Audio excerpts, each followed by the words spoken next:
अच्छा बच्चों, आज ना हम स्टार्ट करने लगे हैं एमएलटी की। ना ये बुक है हेमेटोलॉजी, ठीक है। इसका पहला ही चैप्टर है, हेमेटोलॉजी का ही चैप्टर है। इसमें बेसिकली हम डिस्कस करेंगे कि किस तरह हम लैब में जो ब्लड आते हैं ना, ब्लड की सैंपलिंग करते हैं, ब्लड आपने कैसे ट्रांसफ्यूज करना है, उसमें कौन कौन से टेस्ट करने हैं, ये सारी चीज़ें हम इसमें डिस्कस करेंगे, ठीक है।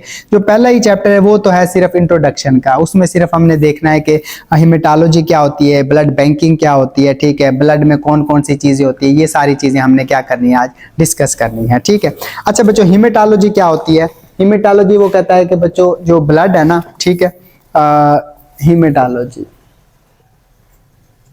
ठीक है। और फिर आ जाता है बच्चों ब्लड बैंकिंग, ठीक है। अच्छा, हेमेटोलॉजी हम देख लेते हैं। वो कहता है कि बच्चों इसकी डेफिनेशन वो कहता है study of the blood and blood farming tissues, ठीक है, जिसमें बच्चों ब्लड की फिजियोलॉजी आ जाती है और ब्लड की पैथोलॉजी आ जाती है। ब्लड सेल की जो भी फिजियोलॉजी और जो भी पैथोलॉजी है, इसको हम क्या कहते हैं, हेमेटोलॉजी कह रहे होते हैं, ठीक है। वैसे तो बच्चों इसमें काफी सारे देखो ना, ब्लड बनने से लेके उसके यूजेज, ठीक है, और उसके जिस तरह रेड ब्लड सेल्स है ना, उसकी लाइफ कितनी होती है, 120 दिन होती है। 120 दिन बाद वो क्या हो जाते हैं, रैप्चर होकर खत्म हो जाते हैं। तो उससे बनने से लेके खत्म होने तक, ठीक है, ये सारा किस में आ जाता है, हेमेटोलॉजी में आ जाता है। यानी कि हम उसकी फिजियोलॉजी भी सारी डिस्कस करते हैं और पैथोलॉजी भी उसकी क्या कर रहे होते हैं, डिस्कस कर रहे होते हैं, ठीक है। अब आ जाता है बच्चों ब्लड बैंकिंग क्या होता है। देखो, ब्लड का कलेक्ट करना, ठीक है, उसका स्टोर करना, उसको ट्रांसपोर्ट करना, उसको ट्रांसफ्यूज करना, और उस पे जो टेस्ट वगैरह होते हैं, ठीक है, यानी मैचिंग वगैरह, शायद आपको आइडिया हो, कभी आपने ब्लड ट्रांसफ्यूज करवाया हो तो उससे पहले उसकी क्रॉस मैचिंग होती है, ठीक है। ये सारा बच्चों किस में आ जाता है, ब्लड बैंकिंग में आ जाता है, ठीक है।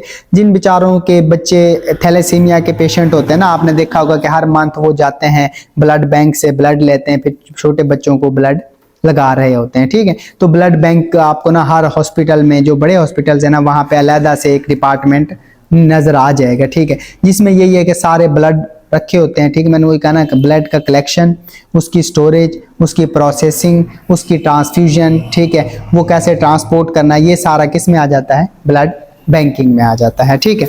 अब बच्चों इसमें हम जो पढ़ेंगे वो बेसिक हेमेटोलॉजी पढ़ेंगे, जो मैंने आपको भी बता दी। बेसिक हेमेटोलॉजी में ना ब्लड के बारे में पढ़ेंगे, ब्लड में कौन से सेल होते हैं और ब्लड प्लाज्मा होता है, यानी कि व्हाइट ब्लड सेल्स होते हैं, रेड ब्लड सेल्स होते हैं और प्लेटलेट्स होते हैं, और उसके साथ क्या होता है, प्लाज्मा होता है, ठीक है। हेमेटोलॉजिकल डिजीजेस के बारे में पढ़ेंगे, जिस तरह एनीमिया है, एचबी की कमी क्या कहलाती है, एनीमिया कहलाती है, ठीक है। उसके बाद बच्चों ल्यूकेमिया है, ब्लड क्लॉटिंग डिसऑर्डर है, थैलेसीमिया है, ये सारा हम इसमें क्या करेंगे, डिस्कस करेंगे। फिर बच्चों ब्लड ट्रांसफ्यूजन साइंस आ जाती है, जो कि मैंने अभी आपको बताया कि ब्लड की टेस्टिंग, क्रॉस मैचिंग और ब्लड कैसे आपने क्या करना है, ट्रांसफ्यूज करना है, ठीक है। फिर बच्चों इम्यूनो हेमेटोलॉजी आ जाती है। देखो, मैंने अभी आपको बताया था कि जब भी कोई फॉरेन पार्टिकल आता है आपकी बॉडी में, ठीक है, आपकी बॉडी उसके खिलाफ क्या बनाती है, एंटीबॉडीज बनाती है। ये किस में आ जाता है, इम्यून सिस्टम की एक्टिविटी में आ जाता है, तो ये इम्यूनो हेमेटोलॉजी कहलाती है, ठीक है। अब वो कहता है कि इसका हेमेटोलॉजी का बाकी जो ब्रांचेज है ना मेडिकल साइंस की, जिस तरह पैथोलॉजी है या फिजियोलॉजी, उसके साथ क्या ताल्लुक है, वही मैंने कहा कि ब्लड का बनना, ठीक है, उसका काम करना फिजियोलॉजी कहलाता है, और अगर कहीं पे कोई प्रॉब्लम आ रहा है तो वो क्या कहलाता है, पैथोलॉजी कहलाता है। ऐसे ही है ना, ठीक है। तो ब्लड अगर सही काम कर रहा है तो उसकी फिजियोलॉजी हम डिस्कस करेंगे, तो उसका डायरेक्टली रिलेशन आ गया। और अगर ब्लड जिस तरह एनीमिया है या थैलेसीमिया है या ल्यूकेमिया है, तो यहाँ पे मतलब ब्लड सही तरह से काम नहीं करा, तो ये पैथोलॉजी में आ जाएंगे। ये भी सारी चीजें हम क्या करेंगे, इसमें डिस्कस करेंगे, ठीक है। फिर बच्चों आगे आ जाता है ब्लड सर्कुलेशन, ठीक है। अब हमें पता है कि आपका जो कार्डियोवैस्कुलर सिस्टम है ना, वो 3 चीजों से मिलकर बना हुआ है। क्या क्या है उसमें, हार्ट है, वेसल्स हैं और ब्लड है, ठीक है। अब हार्ट का क्या काम है, ब्लड को पंप करना, आपके हर सेल तक ब्लड को पहुंचाना, किसका काम है, हार्ट का काम है। अगर मैं हार्ट को बनाऊं ना, तो बच्चों ये मतलब ड्राइंग मेरी इतनी ज्यादा अच्छी नहीं है, लेकिन आप एक समझने के लिए समझो। तो इसके बच्चों कितने खाने हैं, 4 खाने हैं, और ये डबल पंप के तौर पे काम करता है। ये बच्चों राइट साइड है और ये क्या है, लेफ्ट साइड है। जो लेफ्ट साइड है ना, ये सारी कहलाती है पेरिफेरल सर्कुलेशन, मतलब सिस्टेमिक सर्कुलेशन कह लो या पेरिफेरल, जो पूरी बॉडी को क्या कर रही होती है, सप्लाई कर रही होती है। और ये कहलाती है बच्चों पल्मोनरी सर्कुलेशन, ये सिर्फ लंग्स की तरफ क्या कर रही होती है, सप्लाई कर रही होती है, ठीक है। इसका काम होता है ब्लड को साफ करना, ठीक है, और इसका काम होता है ब्लड को हर टिश्यू तक पहुंचाना, ठीक है। तो इस तरह ये ब्लड क्या कहते हैं, 2 सेपरेट पंप के तौर पे क्या कर रहा होता है, काम कर रहा होता है, ठीक है। इनको बच्चों हम आर्टरिया कहते हैं, इनको वेंट्रिकल कह रहे होते हैं। ये राइट हो गया, ये राइट और ये लेफ्ट और ये लेफ्ट हो गया, ठीक है। इसके अंदर बाल वगैरह भी होते हैं, जो वो हम इसकी एनाटॉमी वगैरह पढ़ेंगे तो उसमें आपको हर चीज क्या हो जाएगी, क्लियर हो जाएगी, ठीक है। आगे हम चलते हैं बच्चों, अब आ जाते हैं फंक्शन ऑफ द ब्लड। सबसे इंपॉर्टेंट तो यही है ना, फंक्शन ऑफ द ब्लड। क्या फंक्शन है ब्लड का? सबसे इंपॉर्टेंट फंक्शन तो है ऑक्सीजन को क्या करना बच्चों, कैरी करना, ठीक है। हमारे लंग से क्या करना, ऑक्सीजन को टिश्यूज तक पहुंचाना, फंक्शन ऑफ ब्लड, ठीक है। मैंने कहा ना कि आपका जो सेल है ना वो ज्यादा टाइम ऑक्सीजन के बगैर जिंदा नहीं रह सकता, ठीक है। तो उसको अगर कॉन्स्टेंटली ऑक्सीजन मिल रहेगी तो वो क्या रहेगा, जिंदा रहेगा, अगर नहीं मिलेगी तो वो जिंदा नहीं रहेगा। तो सबसे पहला इसका ये है कि हमारे लंग से ये ऑक्सीजन को पिक करता है और टिश्यूज तक क्या कर ले जाता है, पहुंचा देता है, और वहां से कार्बन डाइऑक्साइड को पिक करता है और लंग्स में पहुंचा देता है, ताकि उसको फिर हवा में हम बाहर खारिज कर सके, ठीक है। दूसरा ये है, आपको पता है कि हमारा सेल, ऑक्सीजन तो इंपॉर्टेंट है, उसके साथ क्या इंपॉर्टेंट है, ग्लूकोज। क्या इंपॉर्टेंट है, न्यूट्रिएंट, ठीक है। न्यूट्रिशन उसकी क्या है, इंपॉर्टेंट है। वो भी अगर उसको नहीं पहुंचेगी ना तो वो जिंदा नहीं रहेगा। वो कैसे आती है, हम कोई चीज खाते हैं, हमारे डाइजेस्टिव ट्रैक में जाती है, वहां से जज़ब होकर हमारी ब्लड वेसल्स में आ जाती है, वहां से फिर हर सेल को वो क्या हो रही होती है, सप्लाई हो रही होती है, ठीक है। पहला काम क्या था, ऑक्सीजन की ट्रांसपोर्ट। दूसरा काम है न्यूट्रिशन पहुंचाना, हर सेल टिश्यूज को क्या पहुंचाना, न्यूट्रिशन पहुंचाना। उसमें सारी चीजें आ जाती हैं आपके, carbohydrate, glucose, amino acids, fats, mineral, vitamin, ये सारी चीजें जहां जहां चीजें जरूरी होती है वहां पे पहुंचाना होता है, ठीक है। हमारे हार्मोन्स भी इवन के, ठीक है। अच्छा, फिर तीसरे नंबर पे है बच्चों, अब देखो जब सेल में फंक्शन, यानी जब सेल जब फंक्शनिंग उसमें होता है ना, पोजीशन में होता है, तो उसमें बहुत सारे क्या हो रहे होते हैं, केमिकल रिएक्शंस हो रहे होते हैं, ठीक है। तो जब केमिकल रिएक्शन होते हैं तो क्या पैदा होती है, वेस्ट मटेरियल पैदा होता है, ठीक है। तो उस वेस्ट मटेरियल को भी निकालना किसका काम है, ब्लड का ही काम है। क्यों कि अब कार्बन डाइऑक्साइड क्या है बच्चों, वेस्ट मटेरियल है, वो उसको लेके कहाँ छोड़ देगा, लंग्स में छोड़ देगा, ताकि उसको बॉडी से बाहर खारिज। उसके अलावा अगर कोई और वेस्ट है तो वो किडनी के जरिए बाहर खारिज हो जाएगा, ठीक है। कहीं अगर टॉक्सिन आ गया तो पहले वो लीवर के पास उसको डिटॉक्सिफाई करेंगे, फिर उसके बाद उसको किडनी के जरिए बाहर खारिज कर दिया जाएगा। तो ये भी किसका काम आ जाएगा बच्चों, ब्लड का काम आ जाएगा, ठीक है। उसके अलावा हार्मोन्स है हमारे, अब जिस तरह थायराइड है, पिट्यूटरी में है, आपके इंसुलिन है, ठीक है। ये जो हार्मोन्स हैं ये भी ब्लड ही उनको क्या कर रहा होता है, कैरी कर रहा होता है, ताकि वो टारगेट सेल पे जाके अपना काम कर सके, ठीक है। अगर ब्लड नहीं है, नहीं फ्लो हो रहा, तो वो वहां पे नहीं पहुंचेंगे तो अपना काम नहीं कर पाएंगे। तो इसके क्या 4-5 इंपॉर्टेंट काम आगे, सबसे पहले transportation of oxygen and carbon dioxide, दूसरे नंबर पे न्यूट्रिशन पहुंचाना, तीसरे नंबर पे वेस्ट मटेरियल को बाहर खारिज करना, चौथे नंबर पे जो हार्मोन्स वगैरह हमारी बॉडी में प्रोड्यूस होते हैं उनको टारगेटेड सेल पे पहुंचाना। ये क्या हो गया बच्चे, आपका ट्रांसपोर्टेशन एंड डिस्ट्रीब्यूशन होगी किसकी, आपकी ब्लड की। आगे बच्चों रेगुलेटरी की बात करता है। अब ब्लड है ना, आपको पता है हमारा ब्लड एज ए बफर काम करता है। बफर क्या होते हैं, वो चीजें जो अपनी पीएच को चेंज नहीं होने देती, क्या कहलाती हैं, बफर कहलाती है, ठीक है। हमारे जो ब्लड की पीएच है ना वो हमेशा 7.35 से लेके 7.45 इतनी रहती है, ठीक है। हम इसमें जितने मर्जी H+ आयन ऐड करें या OH आयन, यानी कि आप एसिड या बेस कोई भी ऐड करो तो ये चेंज नहीं होगी। क्यों कि हमारा जो ब्लड है वो क्या काम करता है, एज ए बफर के तौर पे काम करता है, ठीक है। क्योंकि अगर पीएच आपकी चेंज होती है ना तो आपकी फौरन क्या हो सकती है, डेथ हो सकती है, ठीक है। हम ज्यादा उसको बर्दाश्त नहीं कर सकते। उसके बाद बच्चों प्रोटीन्स वगैरह हैं, ठीक है, जिस तरह अल्बुमिन है, साल्ट वगैरह है, उनकी रेगुलेशन करता है और ऑस्मोटिक प्रेशर को क्या करता है, मेंटेन करता है, ठीक है। हम अभी पढ़ रहे थे कि ऑस्मोटिक जो प्रेशर है ना वो अगर डिस्टर्ब होगा ना तो जो फ्लूइड है ना वो आपके ब्लड से निकल के आपके सेल्स में आना शुरू हो जाए और सेल से निकल के बाहर स्पेस में आएगा तो आपके हाथ पाँव वगैरह सूजने लग जाएंगे, जिसे हम एडिमा कह रहे होते हैं, ठीक है। ये सारा ब्लड में मौजूद प्रोटीन की वजह से होता है, ठीक है। उसमें अगर डिस्टरबेंस आएगी तो चीजें हमारे लिए क्या हो जाएंगी, फिर प्रॉब्लमेटिक हो जाएंगे, ठीक है। फिर बच्चों ब्लड असिस्ट करता है टेम्परेचर रेगुलेशन में। सर्दियों में क्या होता है कि हमारा जो ब्लड है ना वो हमारे मेजर ऑर्गन की तरफ ज्यादा जाता है ताकि उनको प्रोटेक्ट किया जा सके। हमारे हाथों यानी कि और पाँव में कम जाता है, इसलिए हाथ पाँव क्या होते हैं, ठंडे होते हैं, ठीक है। और अगर ज्यादा मतलब सर्दी हो तो वो ऐसे सुन्न से होने लग जाते हैं, क्योंकि वो मेजर ऑर्गन को सप्लाई हो रही होती है प्रोटेक्शन। गर्मियों में इसके उलट होता है। कैसे उलट होता है कि हीट ज्यादा होती है, आपकी बॉडी ने ठंडा होना होता है, तो इसलिए वो ज्यादा सप्लाई आपकी स्किन की तरफ कर देता है ताकि पसीना वगैरह आए और आपकी बॉडी क्या हो जाए, ठंडी कूल डाउन हो जाए, ठीक है। ये बच्चों इसका रेगुलेटरी फंक्शन हो गया, ठीक है। अब आ जाता है इसको बच्चों प्रोटेक्टिव फंक्शन। प्रोटेक्टिंग में वही है कि आपको पता है कि ब्लड वेसल्स के अंदर प्लेटलेट हैं, वो अगर कोई ब्लड वेसल डैमेज होती है यानी कहीं आपको जख्म लगता है तो प्लेटलेट आ जाते हैं, फौरी उसको क्या करते हैं, ब्लॉक करते हैं, ताकि ब्लड के लॉस को हम क्या कर सकें, बचा सकें, ठीक, कम कर सकें, ठीक है। और फिर इसके अलावा प्रोटेक्शन ये है कि आपकी बॉडी में कोई भी फॉरेन पार्टिकल आएगा तो आपका जो वाइट ब्लड सेल्स है, ठीक है, वो क्या हो जाएंगे, एक्टिवेट हो जाएंगे और वो उसको मारने की कोशिश करेंगे और इवन उसको खत्म कर देंगे। वो लिम्फोसाइट और वो एक प्रोसेस चलेगा, वो हम आगे डिस्कस कर लेंगे, ठीक है।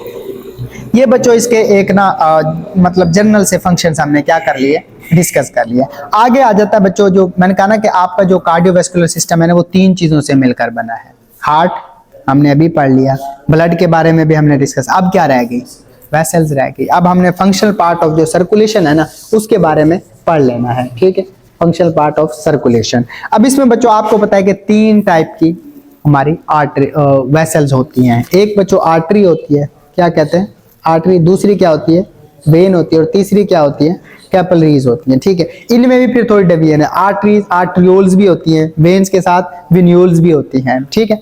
अब आपको पता है कि बच्चों जो आर्टरी है ना उसका क्या काम है, उसका काम है ऑक्सीजनेटेड ब्लड को हार्ट से हमारे टिश्यूज की तरफ ले जाना। ऑक्सीजनेटेड ब्लड को हमारे हार्ट से टिश्यूज की तरफ ले आना। कुछ एक्सेप्शन आएगी यहाँ पे कि कुछ आर्टरीज ऐसी हैं जो डीऑक्सीजनेटेड ब्लड को भी लेके जा रही होती हैं, ठीक है। वेन का क्या काम है, डीऑक्सीजनेटेड ब्लड को दिल की तरफ लेके आना। किसकी तरफ लेके आना, हार्ट की तरफ लेके आना, ठीक है। ये किसका काम है, वेन्स का काम है। इसके जब जो आर्टरियोल्स हैं वो मतलब बड़ी आर्टरी, उससे छोटी हम आर्टरियल्स, ठीक है। और इस तरह बड़ी वेन, उससे छोटी वेन्यूल्स कहेंगे। इस दोनों के दरमियान क्या होती है, कैपिलरीज होती हैं। कैपिलरीज बेसिकली दोनों को मिला रही होती हैं, आर्टरीज को वेन के साथ मिला रही होती है। और यहाँ पे ही चीजों का एक्सचेंज होता है, जो भी मतलब कार्बन डाइऑक्साइड ने अंदर आना है और ऑक्सीजन ने सेल की तरफ जाना है और बाकी जो न्यूट्रिएंट है उन्होंने, जिस तरह जो सारा एक्सचेंज है वो कहाँ हो रहा होता है, कैपिलरीज लेवल। तो ये बहुत बारीक होती हैं, बस ये इतनी बारीक होती हैं कि सिर्फ एक जो आपका रेड ब्लड सेल्स है ना वो आसानी से गुजर सकता है, इतनी बारीक होती हैं ये, ठीक है। आपके हर सेल तक इनकी क्या होती है, पहुंच होती है और उसको ये चीजें पहुंचा रही होती हैं, ठीक है।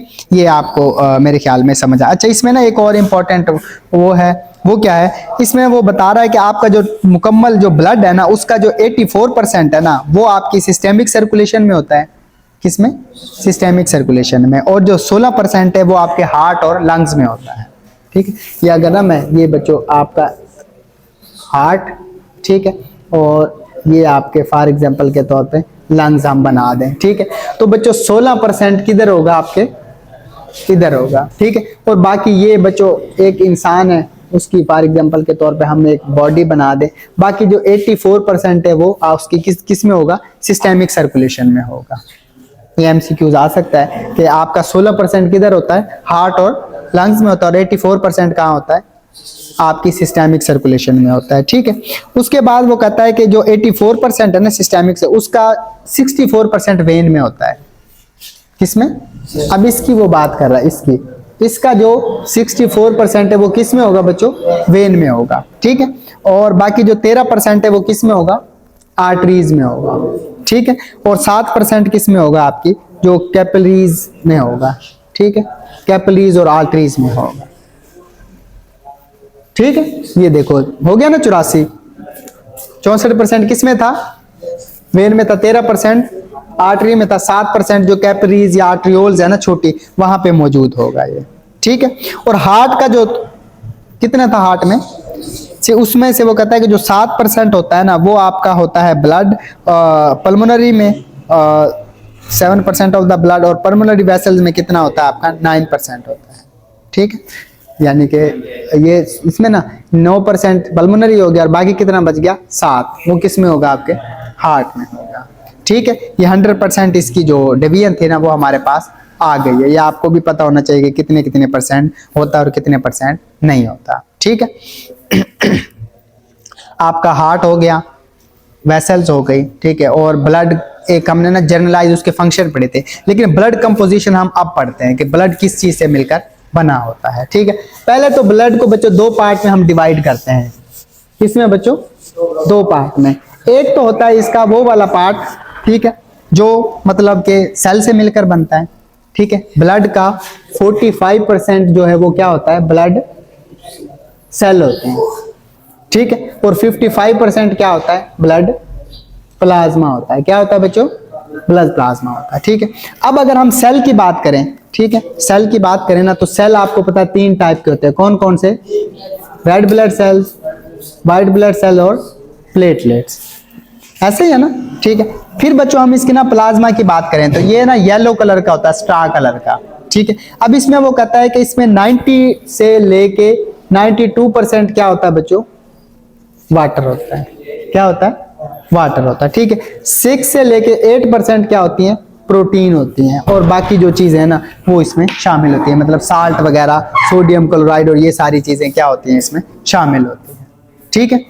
अब हम आ जाते हैं red blood cell. Red blood cells कितने होते हैं, ये बच्चों मेल और फीमेल में ना डिफरेंट होते हैं। अगर हम फीमेल की बात करें तो उसमें ना बच्चों 47 यानी कि लाख, ठीक है, और मेल में वो कहता है कि बच्चों आपके 52 लाख, ठीक है, पर क्यूबिक उसमें होते हैं, ठीक है। अब बच्चों आप क्या जाते हैं, हम white blood cells. White blood cells कितने होते हैं, 4000 से लेके 11000 तक होते हैं, ठीक है। और प्लेटलेट कितने होते हैं बच्चे, 1.5 लाख से 3.5 लाख, कितने, 1.5 लाख से 3.5 लाख तक होते हैं, ठीक है। ये इनकी क्या होती है, डिवीजन होती है, ठीक है। नॉर्मल जो अब वो कहता है कि जो व्हाइट ब्लड सेल्स है ना, वहां इसकी थोड़ी सी वो आती है कि जो व्हाइट ब्लड सेल्स है ना, व्हाइट ब्लड सेल, इसके आगे 4-5 टाइप हैं व्हाइट ब्लड सेल्स की। उसमें बच्चों न्यूट्रोफिल हैं, एसाइनोफिल हैं, बेजोफिल हैं, मोनोसाइट्स हैं और लिम्फोसाइट हैं, ठीक है। इसमें सबसे ज्यादा बच्चों न्यूट्रोफिल होते हैं। क्या होते हैं, न्यूट्रोफिल होते हैं, वो कितने होते हैं, 62% होते हैं, ठीक है। उसके बाद बच्चों एसाइनोफिल होते हैं, वो कितने होते हैं बच्चों, 2.3% होते हैं। फिर बच्चों बेजोफिल होते हैं, वो कितने होते हैं बच्चों, आपके 0.4% होते हैं। फिर बच्चों मोनोसाइट होते हैं, वो कितने होते हैं, 5.3% होते हैं। और फिर बच्चों लिम्फोसाइट होते हैं, वो कितने होते हैं, 30% होते हैं, ठीक है। तो सबसे ज्यादा 2 चीजें हैं, न्यूट्रोफिल हैं और लिम्फोसाइट हैं। ये 62% है और ये कितने हैं, 30% है। बाकी ये तो बहुत ही कम, यानी कि चलो मोनोसाइट 5.3% है और एसाइनोफिल 2.3% है और बेजोफिल तो 0.4% होते हैं, ठीक है। ये बच्चों आपकी एक नॉर्मल जो कंपोजिशन है ना वो हो गई है, ठीक है, काफी है।